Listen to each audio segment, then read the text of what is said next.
एक छोटे से गांव के बीचों बीच एक बड़ा हवेली जैसा घर था, जहां एक संयुक्त परिवार रहता था।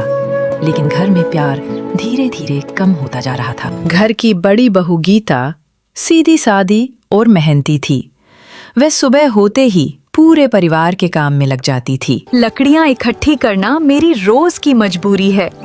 पर लेकिन दूसरी बहू रानी आराम पसंद और घमंडी थी। उसे घर का काम करना बिल्कुल पसंद नहीं था। इस चिलचिलाती धूप में कौन काम करता है? बिल्कुल इच्छा नहीं है मेरी।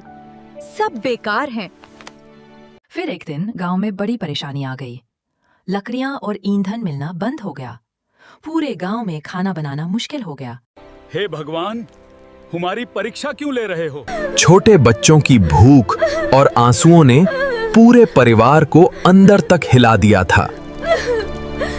उसी रात जब पूरा परिवार सो रहा था, रानी चुपके से बची हुई सारी लकड़ियां अपने कमरे के पीछे छुपा रही थी।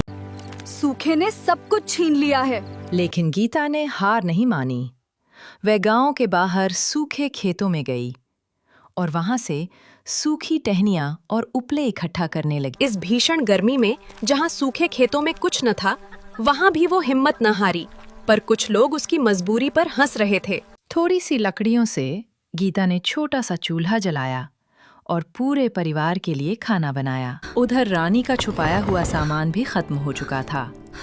अब उसे अपनी गलती का एहसास होने लगा। जब रानी बाहर आई तो उसने देखा गीता पूरे परिवार को प्यार से खाना परोस रही थी। रानी की आंखों में आंसू आ गए।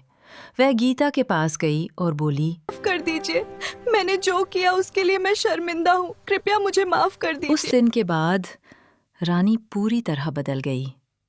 अब दोनों बहुएं मिलकर घर संभालने लगीं और परिवार में फिर से खुशियां लौट आईं।